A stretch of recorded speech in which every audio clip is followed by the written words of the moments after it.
టీశాట్ వీక్షకులకు స్వాగతం.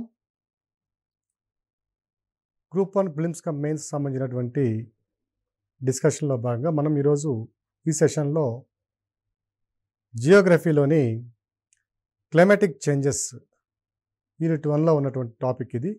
Climatic changes అనే అంశానికి సంబంధించినటువంటి విషయాల్ని చర్చిద్దాం. ఇంతకుముందు సెషన్లో మనం గమనించినట్లుగా ఋతుపవనాలపై దీని యొక్క ప్రభావం ఎలా ఉంటుంది అనేది చాలా ముఖ్యమైనటువంటి అంశము. 2013, 2014, 2015, 2017 యూపీఎస్సి మెయిన్స్లో దీనికి సంబంధించిన అంశాలు ఎల్నినో లానినో కేంద్రంగా తీసుకొని కోర్గా తీసుకొని సెంటర్ పాయింట్లో పెట్టి కొంచెం అటు ఇటుగా మార్చి ఇవ్వడం తప్ప వేరే ఏం జరగలేదు. అంత డైరెక్ట్గా ఉన్నటువంటి అంశం ఇది. కొంచెం అర్థం చేసుకోవడం కొంచెం కష్టమైనప్పుడు ఒకసారి అర్థమైతే మాత్రం ఇక ఇది మనల్ని విడిచిపెట్టదు. ఈ ఎల్నినో అంటే ఏమిటి, లానినో అంటే ఏమిటి, అసలు ఋతుపవనాలకి ఎల్నినోకి లానినోకి ఉన్న సంబంధం ఏమిటి, ఈ సంభవించినప్పుడు ప్రపంచవ్యాప్తంగా ఎటువంటి వాతావరణ మార్పులు అనేవి చోటు చేసుకుంటున్నాయి, గ్లోబల్గా క్లైమాటిక్ చేంజెస్ అనేవి ఏ విధంగా ఉంటున్నాయి, ఇది భారతదేశం యొక్క ఋతుపవన వ్యవస్థ మీద మరియు ఆర్థిక వ్యవస్థ మీద ఎటువంటి ప్రభావాన్ని చూపుతుంది అనేది మనం ఈరోజు చర్చించుకుందాం. ఇప్పుడు మనము సాధారణంగా ఋతుపవనాలను కనుక పరిశీలించినట్లయితే ఋతుపవనాలు అనేవి దక్షిణార్ధగోళంలో ఉన్నటువంటి ఉప ఆయనరేఖ అధిక పీడన మండలం నుంచి వీచే ఆగ్నేయ వ్యాపార పవనాలు, అవి ఉత్తరార్ధగోళంలోకి భూమధ్యరేఖను దాటి ప్రవేశించినప్పుడు అవి కొరియాలిస్ బల ప్రభావం వల్ల కుడివైపుకు వంగబడి నైరుతి ఋతుపవనాలుగా మనం వాటిని వ్యవహరిస్తున్నాం.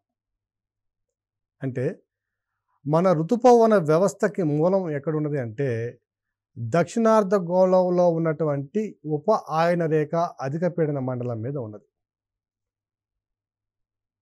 దక్షిణార్ధగోళంలో ఉన్నటువంటి ఉప ఆయన రేఖ అధిక పీడన మండలం మీద ఉందండి.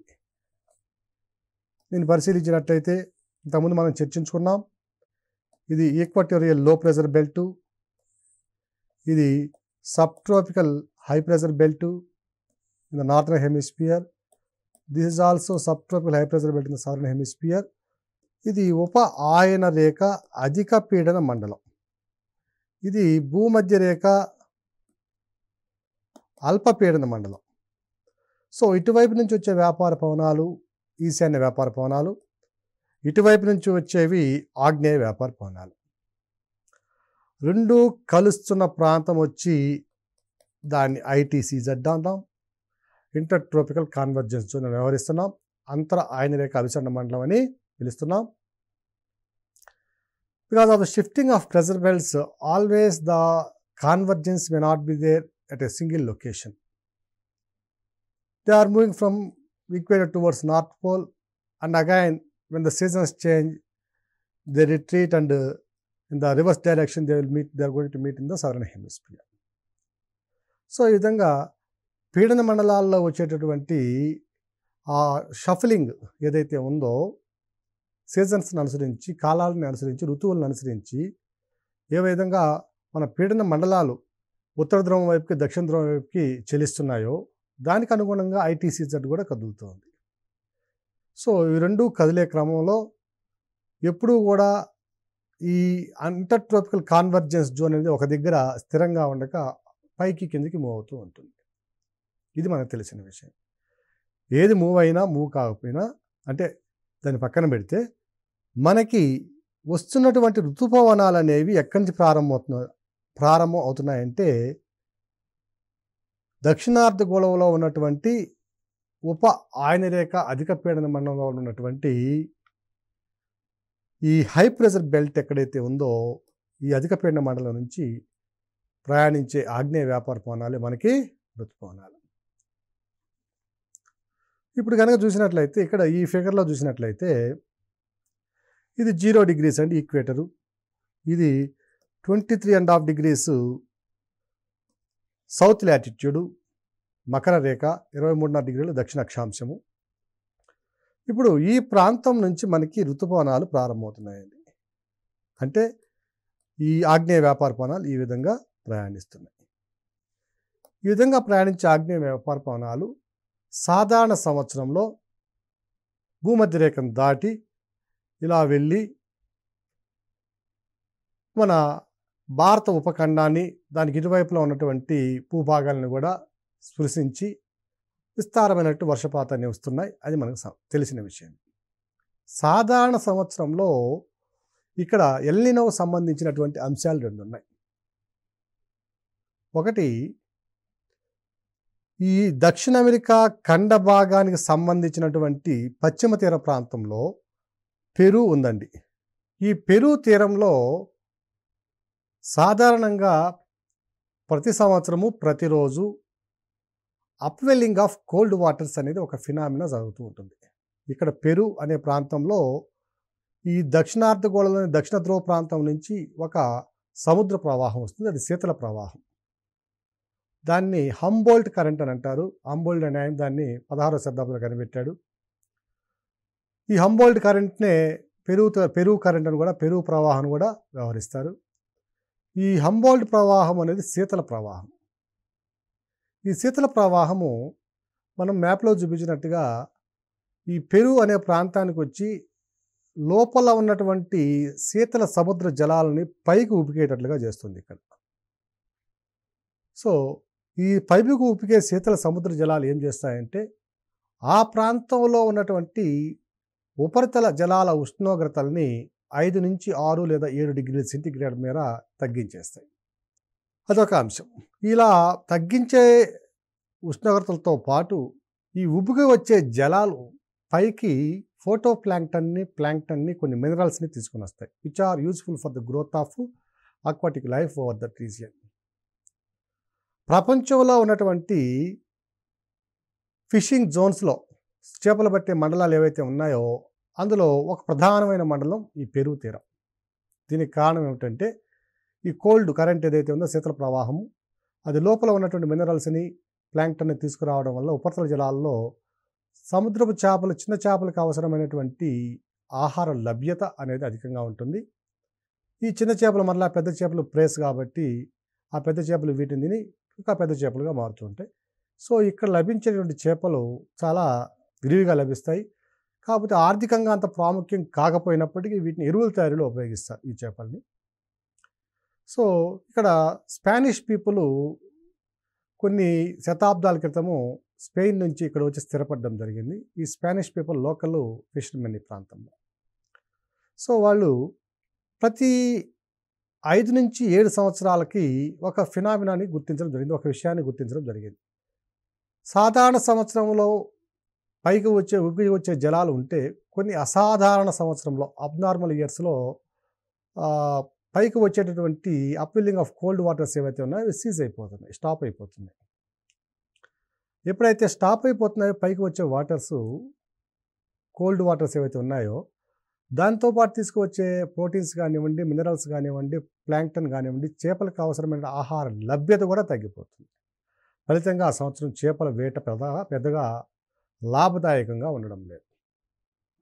సో ఇలా వస్తే దాన్ని వాళ్ళు లిటిల్ బాయ్ కేమ్ అనే విధంగా పిలుచుకునేవారు. సో ఇటువంటి పరిస్థితి వచ్చినప్పుడు ఆ ప్రాంతంలో వర్షపాతంలో అధికంగా నమోదవుతుంది.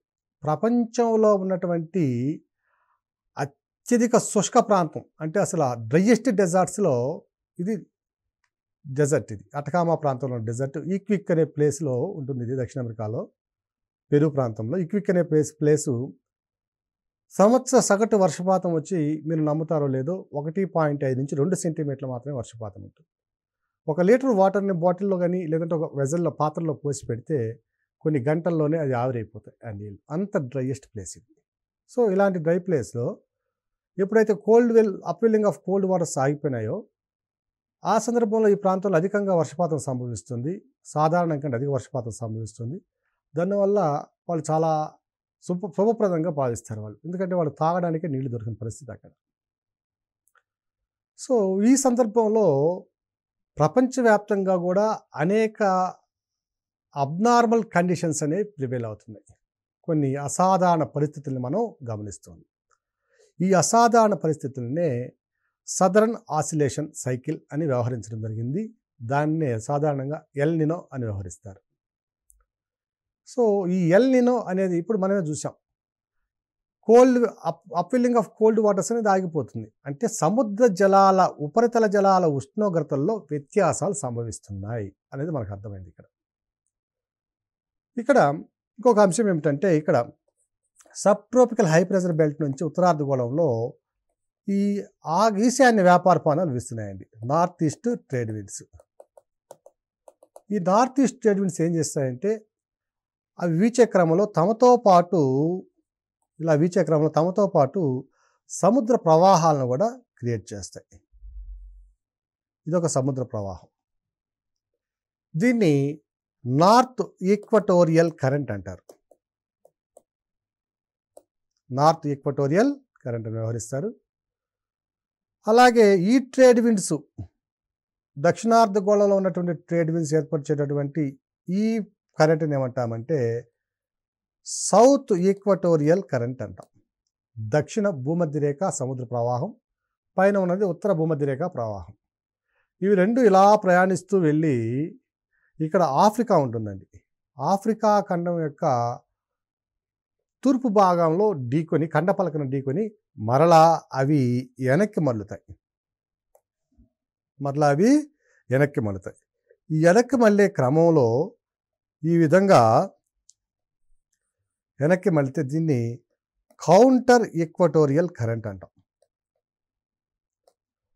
అంటే ప్రతిచర్య ఉన్నట్లు, ఈచ్ యాక్షన్కి ఆపోజిట్ యాక్షన్ ఉన్నట్టు ఈ currents north equatorial current, south equatorial current ఇట్లా వెళ్తే దానికి ప్రతిచర్యగా కౌంటర్ ఈక్వటోరియల్ కరెంట్ వస్తుంది. ఇవన్నీ కూడా కవోష్ణ ప్రవాహాలు, అంటే భూమధ్యరేఖా ప్రాంతంలో ఉన్నాయి కాబట్టి ఈ జలాల యొక్క ఉష్ణోగ్రతలు అధికంగానే ఉంటాయి. సో ఈ విధంగా సంభవిస్తూ ఉంటే ఇవి ఇలా మళ్ళీ రావడం, మళ్ళీ ఇలా తిరగడం జరుగుతుంది సాధారణ సంవత్సరంలో. సో సాధారణ సంవత్సరంలో రెండు అంశాలు మనం పరిశీలించినట్లయితే, ఒకటి పెరు కరెంట్ అనేది యాక్టివ్గా ఉంటుంది, రెండవది ట్రేడ్ విండ్స్ కూడా యాక్టివ్గా ఉంటున్నాయి. వ్యాపార పవనాలు కూడా తన పని తాను చేసుకుంటూ పోతుంది. ఇక ఈ విధంగా జరిగే క్రమంలో ఏమవుతుందంటే, ఈ ప్రాంతంలో ఇలా వెళ్ళేటటువంటి ఈ ప్రాంతంలో ఇక్కడ ఉబ్బికినటువంటి చల్లని జలాలు ఏవైతే ఉన్నాయో, కోల్డ్ వాటర్స్ ఏమున్నాయో, ఇవి ఈ పెరు కోస్ట్ నుంచి కొన్ని వందల కిలోమీటర్ల దూరం ఉంటుంది. ఇక్కడ మనం దగ్గరగా వేసాం ఫిగర్లో. ఈ పెరు కోస్ట్ నుంచి ఈ ఆస్ట్రేలియా ప్రాంతానికి వచ్చేటప్పటికి అవి కూడా ట్రేడ్ విండ్స్ పరిధిలోకి లోబడి వాటి ద్వారా సౌత్ ఈక్వటోరియల్ కరెంటుగా ప్రవహించే దిశగా వస్తున్నాయి. ఇక్కడ ఈక్వటోరియల్ కరెంటుగా వచ్చే ఈ క్రమంలో ఆస్ట్రేలియా ప్రాంతాన్ని చేరేసరికి ఈ చల్లని జలాలు కాస్త కౌష్ణ జలాలుగా మారుతుంది. అంటే కోల్డ్ వాటర్స్ అన్నీ కూడా వామ్ వాటర్స్గా మారుతున్నాయి. ఇక్కడికి వచ్చేసరికి ఇక్కడ ఇండోనేషియా, ఇక్కడ సుమత్రా, బాలి ఈ దీవులు ఉన్నాయండి. ఇక్కడ మీరు అట్లాస్లో చెక్ చేసుకోండి. ఇక్కడికి వచ్చేసరికి ఈ జలాలు కవోష్ణ జలాలుగా మారి ఆవిరవడం ప్రారంభమవుతున్నాయి. ఫలితంగా మేఘాలు ఏర్పడడం, ఈ మేఘాలు ఈశాన్య ఆస్ట్రేలియా, కొంత ఉత్తర ఆస్ట్రేలియా ప్రాంతము, తర్వాత సుమత్రా, బాలి ఈ ప్రాంతాల్లో, ఇండోనేషియా కొన్ని దీవుల్లోనూ వర్షపాతాన్ని ఇస్తాయి. ఈ వర్షపాతాన్ని ఇచ్చడం ద్వారా ఇక్కడ ఒక సెల్ క్రియేట్ అవుతుంది. వాకర్ సెల్ అనేది ఒకటి ఉంటుంది. ఇక్కడ ఈ పైకి లేచినటువంటి వాయురాశులు వాకర్ సెల్తో మమేకమై ఆస్ట్రేలియా ప్రాంతంలో సంవహన ప్రవాహాల ద్వారా పైకి లేవబడినటువంటి అంటే తేమతో కూడినటువంటి వాయురాశులు కొంత ఎత్తుకు పోగానే వర్షం ఇచ్చి, మిగిలినటువంటి వాయురాశులు మరలా అవి కిందకి దిగి వాకర్ సెల్ అనే ప్రవాహం ద్వారా మరలా ఈ సబ్ ట్రోపికల్ హై ప్రెషర్ బెల్ట్స్ని చెప్తాయి. ఫలితంగా ఈ హై ప్రెషర్ అంటే మళ్ళీ వాయురాశులు చేరాయి కాబట్టి ఈ హై ప్రెషర్ బెల్ట్ అనేది స్ట్రాంగ్గా ఉంటుంది. బాగా దృఢమైనటువంటి అధిక పీడన మండలం ఉంటుంది. సాధారణ సంవత్సరంలో జరిగేటువంటి విషయం ఇది. సో సాధారణ సంవత్సరంలో హంబోల్ట్ కరెంటు లేదా పైకి ఉబికి వచ్చే సముద్ర జలాలు యాక్టివ్గా ఉండడం. రెండవది ఆస్ట్రేలియా, ఉత్తర ఆస్ట్రేలియా, ఈశాన్య ఆస్ట్రేలియా ప్రాంతంలో ఒక మేఘావృతంతో కూడినటువంటి ఒక పూల్ ఏర్పడుతుంది. దీన్నే వెస్టర్న్ పసిఫిక్ పూల్ అంటారు. ఈ వెస్టర్న్ పసిఫిక్ పూల్ అంటారు. ఈ వెస్టర్న్ పసిఫిక్ పూల్ వల్ల ఈ ప్రాంతంలో ఆస్ట్రేలియా ప్రాంతం, ఇండోనేషియా కొన్ని దీవులు, ఈ ప్రాంతంలో వర్షపాతం సంభవిస్తుంది. సాధారణంగా జరిగే పని. ఇక అబ్నార్మల్ ఇయర్లో ఏమవుతుందంటే దీన్నే ఎల్ నినో ఇయర్ అంటున్నాం. El Nino is nothing but the temperature anomaly between the western Pacific and eastern Pacific ocean surface waters. El Nino అంటే ఇది పెరు ప్రాంతంలో ఉన్నది ఈస్టర్న్ పసిఫిక్. ఈ ఆస్ట్రేలియాకి ఈ ప్రాంతంలో, దిగువ ప్రాంతంలో, అంటే ఆస్ట్రేలియా దగ్గరగా ఉన్న ప్రాంతంలో దాన్ని వెస్టర్న్ పసిఫిక్ అంటున్నాం. ఇది ఒక 120 నుంచి 180 డిగ్రీస్ ఈస్ట్ లాంగిట్యూడ్స్ మధ్య ఉంటుంది. సో ఈ ప్రాంతంలో సంభవించేటువంటి సముద్ర ఉపరితల జలాల ఉష్ణోగ్రతలలో వస్తున్నటువంటి అసాధారణ విచలనమే, అసాధారణ విచలనాన్ని ఏమంటున్నామంటే ఎల్ నినో పరిస్థితి అంటున్నాం. సో ఈ ఎల్ నినో ఇయర్లో ఏమవుతుందంటే మళ్ళా రెండు అంశాలు సంభవిస్తాయి. ఒకటి, కోల్డ్ పెరు కరెంట్ ఏదైతే ఉంటుందో అది అంతర్ధానం అయిపోతుంది, ఇప్పుడు ఉండడం లేదు. ఇంతకుముందు చూసాం, ఇది దక్షిణ అమెరికా అయితే ఈ ప్రాంతంలో ప్రవహించేటువంటి శీతల కోల్డ్ పెరు కరెంటు, పెరు ప్రవాహం ఏదైతే ఉందో కరెంటు, అది అంతర్ధానం అయిపోతుంది. ఇది ఉండడం లేదు ఇప్పుడు. ఇంతకుముందు చూసాం, ఇటువైపు నార్త్ ఈక్వటోరియల్ కరెంటు, ఇటువైపు సౌత్ ఈక్వటోరియల్ కరెంటు ప్రవహించి ఆఫ్రికా దగ్గరకు చేరినటువంటి ఈ రెండు కరెంట్స్ ప్రవాహాలు రెండు మళ్ళీ కలిసి, ఓకేనా, కలిసి ఇది కౌంటర్ ఈక్వటోరియల్ కరెంట్గా ప్రయాణిస్తుందని చెప్పుకున్నాం. కౌంటర్ ఈక్వటోరియల్ కరెంటు ప్రతి భూమధ్యరేఖ ప్రవాహం, ప్రతి భూమధ్యరేఖ ప్రవాహంగా ప్రయాణిస్తుంది అని చెప్పాం. ఈ ప్రతి భూమధ్యరేఖ ప్రవాహంగా ప్రయాణించే ఈ ఖగోష్ణ జలరాశి ఏమవుతుందంటే ఇంతకుముందు మరలా ఇలా రెండు భాగాలుగా విభజించబడేది ఇప్పుడు నేరుగా వచ్చి పెరు తీరానికి చేరుతుంది. పెరు తీరానికి చేరుతుంది అంటే సముద్రంలో ఆడ శీతల జలాలు ఉబుకుతున్న ప్రాంతంలో ఇప్పుడు ఉష్ణ జలాలు వచ్చి చేరాయి. అంటే పరిస్థితి రివర్స్ అయింది. నార్మల్ ఇయర్కి అబ్నార్మల్ ఇయర్కి, సాధారణ సంవత్సరానికి అసాధారణ సంవత్సరానికి పరిస్థితి విలోమమైంది. ఎప్పుడైతే ఇక్కడ పరిస్థితి విలోమమైందో ఈ ప్రాంతంలో ప్లాంక్టను, మినరల్స్ అవన్నీ కూడా తక్కువ ఉండడం వల్ల చేపలకి అవసరమైనటువంటి ఆహార లభ్యత తగ్గిపోతుంది. ఇంతకుముందు సాధారణ సంవత్సరంలో మనం కనుక పరిశీలించినట్లయితే ఇక్కడ సముద్ర జలాల ఉష్ణోగ్రత తక్కువగా ఉండడం వల్ల నీరు ఆవిరిగా మారడం అనేది తక్కువ, చాలా తక్కువ. ఎప్పుడైతే శీతల జల ప్రాంతంలో ఖగోష్ణ జలాలు చేరాయో నీరు ఆవిరిగా మారడం స్టార్ట్ అయింది, వాటర్ వేపర్గా మారడం స్టార్ట్ అయింది.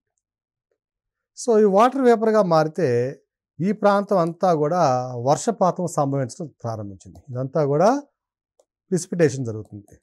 పెరు తీర ప్రాంతము, దక్షిణ వెనిజులా ప్రాంతము, కానీ దానికి తూర్పున ఉన్నటువంటి అమెజాన్ ప్రాంతం, ఈ ప్రాంతాల్లో వరదలు సంభవించడం ప్రారంభించాయి. దీనికి పైన ఉన్నటువంటి మెక్సికో తీరము, మెక్సికో ప్రాంతము, దానికి ఎగువన ఉన్నటువంటి ఉత్తర అమెరికాలోని దక్షిణ ప్రాంతము, ఈ ప్రాంతాలంతా కూడా అసాధారణ సంవత్సరాల్లో వర్షపాతాన్ని నమోదు చేసుకుంటున్నాయి. అంతకుముందు వర్షపాతం లేనటువంటి సందర్భంలో ఇప్పుడు వర్షపాతం వస్తుంది. అంటే వాళ్ళకి వరదలు వస్తున్నాయి, ఫ్లడ్స్ వస్తున్నాయి. దీనికి ముందు ఇంకొక విషయం గమనించాం మనం. ఆస్ట్రేలియా దగ్గర ఉన్నటువంటి ఈ ప్రాంతంలో వెస్టర్న్ పసిఫిక్ పూల్ అనేది ఏర్పడుతుందని చెప్పాం. వెస్టర్న్ పసిఫిక్ పూల్ అంటే పెరు తీరం నుంచి తీసుకురాబడినటువంటి సముద్ర జలాలు ఆ ప్రాంతంలో నీరు ఖగోష్ణ జలాలుగా మారి ఆవిరయ్యి ఆ ప్రాంతంతో పాటు చుట్టుప్రక్కల ప్రాంతాల్లో వర్షపాతాన్ని ఇచ్చి దాని ద్వారా పైకి లేచిన వాయురాశులు మళ్ళీ వాకర్సెల్ ద్వారా వచ్చి హై ప్రెజర్ బెల్ట్స్లో చేరడం చూసాం. ఫలితంగా దక్షిణార్ధగోళంలో ఉన్నటువంటి హై ప్రెజర్ బెల్ట్ బాగా స్ట్రాంగ్ అయ్యేది, ఆగ్నేయ వ్యాపారపణాలు చురుగ్గా ప్రయాణించేవి. ఇప్పుడు అటువంటి పరిస్థితి రివర్స్ అయిపోయింది. అంటే ఈ దక్షిణార్ధగోళంలో సౌత్ ఈస్ట్ ట్రేడ్ విండ్స్ ఎక్కడి నుంచి అయితే ప్రారంభిస్తున్నాయో ఆ ప్రాంతంలో ఇంతకు ముందున్నంత అధిక పీడనం ఉండడం లేదు. ఈ ఆఫ్రికా తీరంలో ఏమవుతుందంటే వెస్టర్న్ పసిఫిక్ పూల్ లేకపోవడం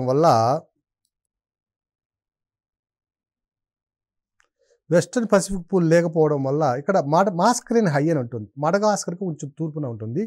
దీన్ని మాస్కరిన్ హై ప్రెజర్ బెల్ట్ అంటాం. మాస్కరిన్ హై అనేది భారతదేశం యొక్క ఋతుపవన వ్యవస్థ బాగా శీఘ్రగతిన నడవడంలో, త్వరితంగా అభివృద్ధి చెంది మంచి ఫాస్ట్గా వెళ్ళడం ప్రధాన పాత్ర పోషిస్తుంది. సో ఈ మాస్కరిన్ హై ప్రెజర్ బెల్ట్ వద్ద ఏమవుతుందంటే పీడనంలో తగ్గుదల సంభవిస్తుంది. అంటే అల్పపీడన వ్యవస్థ ఏర్పడుతుంది. సో ఈ అల్పపీడన వ్యవస్థ వల్ల పీడన వ్యత్యాసం తగ్గి, అంటే భారత భూభాగంలో ఉన్నటువంటి అల్పపీడన ద్రోణికి ఈ హిందూ మహాసముద్రంలో, దక్షిణార్ధగోళంలో, అరేబియా మరి ఆఫ్రికా ఖండానికి మడగాస్కర్ తీరంలో ఉన్నటువంటి మాస్కరిన్ హై ప్రెజర్కి మధ్య ఉన్న పీడన వ్యత్యాసాలు తగ్గుదల సంభవించి ఇంతకుముందు ప్రయాణించినట్లుగా ఈ ఋతుపవనాలు అంటే ఆగ్నేయ వ్యాపార పవనాలు ప్రయాణించడం లేదు. సో పీడన వ్యత్యాసం అనేది పెరిగింది. అంటే పీడనంలో వ్యత్యాసం ఉంది. ఇంతకుముందు ఒక 20 మిల్లీబార్స్ ఉంటే ఇప్పుడు 15 మిల్లీబార్స్కు అంటే తగ్గింది, పెరగడం కాదు తగ్గడం ఇది. సో ఈ విధంగా పీడన వ్యత్యాసం తగ్గడం వల్ల ఆగ్నేయ వ్యాపార పవనాలు ఇంతకుముందు ప్రయాణించినట్లుగా చురుకుగా ప్రయాణించలేక నెమ్మదిగా వెళ్తున్నాయి. ఎప్పుడైతే నెమ్మదిగా వెళ్తున్నాయో అవి తమతో పాటు ఇక్కడ హిందూ మహాసముద్రం నుంచి తీసుకెళ్లేటటువంటి నీటి ఆవిరి పరిమాణం కూడా తగ్గిపోతుంది. వాయురాశుల వేగం తగ్గింది, నీటి ఆవిరి పరిమాణం తగ్గింది. కాబట్టి తప్పనిసరిగా మనకి లభించేటటువంటి అవపాత విలువల్లో అంటే వర్షపాత విలువల్లో కూడా మనకి క్షీణత అనేది సంభవిస్తుంది. ఫలితంగా భారతదేశంలో వర్షపాతంలో విచలనం సంభవిస్తుంది. అంటే రుణాత్మక విచలనం అంటే తగ్గుదల సంభవిస్తుంది. ఫలితంగా కొన్ని సందర్భాలలో భారతదేశం కొన్ని కరువు కాటకాలను కూడా ఎదుర్కోవాల్సి వస్తుంది. సో దీన్నే సదరన్ ఆసిలేషన్ సైకిల్ అంటున్నాం. దీన్ని ఎల్నినో సైకిల్ అని కూడా అంటున్నాం. ఓకే, సో వీటితో పాటుగా మరొక అంశాన్ని మనం పరిశీలించినట్లయితే ఎల్నినో వల్ల ఎప్పుడైతే ట్రేడ్ విండ్స్ యొక్క స్పీడ్ వేగం తగ్గిందో ఒక సెలెస్టియల్ బాడీ అనేది ఎర్త్ అనేది రొటేట్ అయినప్పుడు దాని ద్వారా ఉద్భవించినటువంటి పవన వ్యవస్థలు ఉన్నాయి, మనం చూసాం. మెకానికల్ ఇండ్యూస్డ్ ప్రెజర్ బెల్ట్స్ నుంచి వచ్చేటువంటి పవన వ్యవస్థలు ఏవైతే ఉన్నాయో అవన్నీ కూడా ఎర్త్ ఇలా తిరిగితే నాకు ఆపోజిట్లో తిరుగుతూ ఉంటాయి. అవి అంటే చర్యకి ప్రతిచర్య మాదిరి. సో ఎప్పుడైతే భూమి ఇలా తిరిగే క్రమంలో ఇటువైపు ప్రయాణించేటటువంటి పవన వ్యవస్థ యొక్క వేగం తగ్గిందో ఇప్పుడు దీనికి అనుగుణంగా రొటేషనల్ స్పీడ్, భ్రమణ కాలము లేదా భ్రమణంలో ఉన్నటువంటి వేగాన్ని, స్పీడ్ని భూమి కూడా తగ్గించుకోవాలి. స్పీడ్ తగ్గితే భ్రమణ కాలము పెరుగుతుంది. సో భ్రమణ కాలం పెరిగినప్పుడు ఏమవుతుందంటే ఆటోమేటిక్గా కొరియాలిస్ ఫోర్సెస్ వీటిల్లో వచ్చేటువంటి మార్పులు కూడా సంభవిస్తాయి. సో ఇవన్నీ కూడా కొన్ని అసాధారణ పరిస్థితులకి దారితీస్తాయి. ఎల్నినో ఇయర్ సంభవించినప్పుడు భూమి యొక్క భ్రమణ వేగంలో కూడా మార్పు సంభవించడం, తద్వారా ఒక రోజులో కాల పరిమితి 1 నానో సెకండ్ 2 నానో సెకండ్లో పెరగడం అనేది కూడా మనం గమనించవచ్చు. సో ఇక్కడ మనం గమనించవలసిన అంశం ఏమిటంటే ఎల్నినో అనగానేమి, ఎల్నినో సంభవించడానికి గల కారణాలు ఏమిటి, దాని యొక్క ప్రభావం ఏమిటి అనేది మనం గమనించాలి. మనం ఎల్నినో అంటే ఏదో చూసాం, సాధారణ సంవత్సరంలో ఏ విధంగా ఉంటుందో గమనించాం. ఎల్నినో ఇయర్ అంటే అబ్నార్మల్ ఇయర్ లేదా అసాధారణ సంవత్సరం, దాన్ని ఎల్నినో ఇయర్ అంటున్నాం. దానిలో పరిస్థితులు ఏ విధంగా ఉంటాయో గమనించాం. ఫలితంగా ఎటువంటి మార్పులు చోటు చేసుకుంటున్నాయో గమనించాం. సో ఎల్నినో సంవత్సరం వచ్చినప్పుడు ఏమవుతుందంటే మనకి ఋతుపవన ప్రభావం యొక్క విస్తరణ తగ్గడంతో పాటు, అంటే దాని యొక్క తీవ్రత తగ్గడంతో పాటు దాని ద్వారా సంభవించే వర్షపాతంలో కూడా లోటు సంభవిస్తుంది. అదేవిధంగా మనకి పశ్చిమాన ఉన్నటువంటి ఆఫ్రికా తీర ప్రాంతంలో ఉన్నటువంటి ఈ కెన్యా, సోమాలియా, ఇథియోపియా ఓకేనా, ఈ ప్రాంతాల్లో కూడా వర్షపాతంలో తగ్గుదల సంభవిస్తుంది.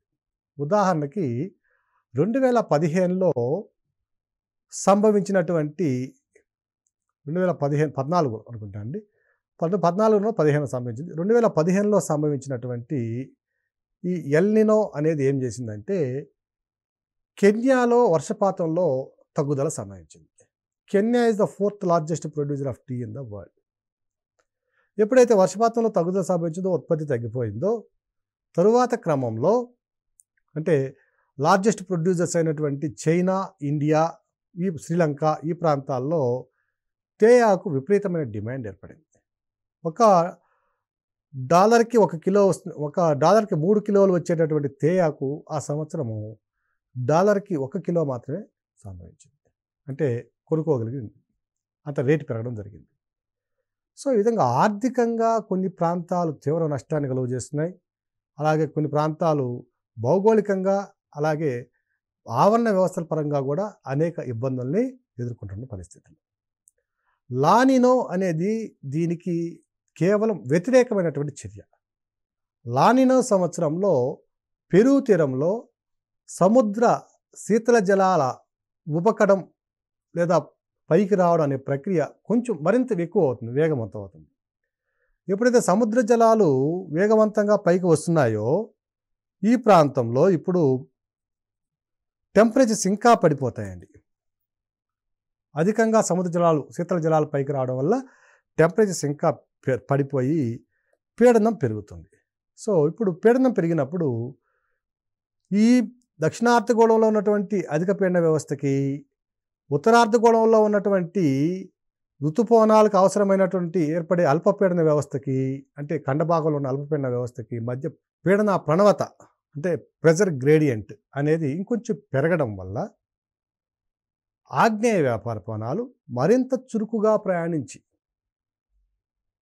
మరింత ఎక్కువగా నీటి ఆవిరిని, సముద్ర జలాల నుంచి వచ్చే నీటి ఆవిరి తమతో పాటు తీసుకెళ్ళి అధికంగా అక్కడ నిక్షేపించడం వల్ల ఏమవుతుందంటే ఆ ప్రాంతంలో వర్షపాతంలో పెరుగుదల అనేది సంభవిస్తుంది. సో ఎల్ నినో అనేది వర్షపాతంలో తగ్గుదలకి కారణమైతే లానినో అనేది వర్షపాతంలో హెచ్చుదలకు అంటే ఇంక్రీజ్ రెయిన్ఫాల్కి కారణమవుతుంది. ఇదే అంశాన్ని సివిల్స్లో మనకి అనేక సందర్భాలలో అడగడం జరిగింది. 2015 సంవత్సరంలో కనుక గమనించినట్లయితే most of the unusual climatic happenings are explained as an outcome of the El Nino effect. Explain అన్నాడు. ప్రపంచవ్యాప్తంగా సంభవించేటటువంటి అసాధారణ వాతావరణ మార్పులు అనేవి ఎల్ నినో ద్వారా సంభవిస్తున్నాయి, సమర్థించండి లేదా వివరించండి అన్నాడు 2015 సంవత్సరంలో. తరువాత 2014లో ఇదే ప్రశ్నని మాన్సూన్స్తో ముడిపెట్టి అడగడం జరిగింది. How far do you agree that the behaviour of the Indian monsoons has been changing due to humanising of landscapes అన్నాడు. భారతదేశంలో భౌగోళిక స్వరూపాలు కొన్నింటిని మానవులు ఆక్రమిస్తున్నారు. పశ్చిమ కనుమలు కానివ్వండి, తూర్పు కనుమలు కానివ్వండి, కొన్ని కొండ ప్రాంతాలని, హిమాలయాలు కానివ్వండి, ఇవన్నీ కూడా నివాసాల కోసం లేకపోతే టూరిజం అని అభివృద్ధి పేరుతో ప్రాజెక్టులని ఈ విధంగా కొన్ని దశాబ్దాలుగా శతాబ్దాలుగా ఆక్రమణకు గురవుతూనే ఉన్నాయి. ఇది పెరుగుతూనే ఉంది. దీనివల్ల ఋతుపవనాలు అనేవి మారుతున్నాయా, అసాధారణ స్థితిలో మారుతున్నాయా అని అడగడం జరిగింది. ఇది కూడా ఇండైరెక్ట్గా ఎల్ నినోని దృష్టిలో పెట్టుకుని అడిగినటువంటి ప్రశ్ననే. ల్యాండ్స్కేప్స్ని హ్యూమనైజింగ్ చేయడం వల్ల అంటే జనావాసాలకు మార్చడం వల్ల వచ్చేటువంటి మార్పులు అనేవి లోకల్ ఫినామినా. అదే ఎల్ నినో అనేది గ్లోబల్ ఫినామినా. సో ఇవన్నీ కూడా మనకి ప్రీవియస్ క్వశ్చన్స్ చూసుకుంటే మనకు అర్థమవుతుంది దీని యొక్క ప్రత్యేకత, దీని యొక్క ప్రాముఖ్యత. సో అభ్యర్థులందరూ కూడా తప్పనిసరిగా దీని మీద కాన్సన్ట్రేట్ చేసి దీన్ని అధ్యయనం చేయాల్సిన అవసరం ఎంతైనా ఉంది. ధన్యవాదాలు.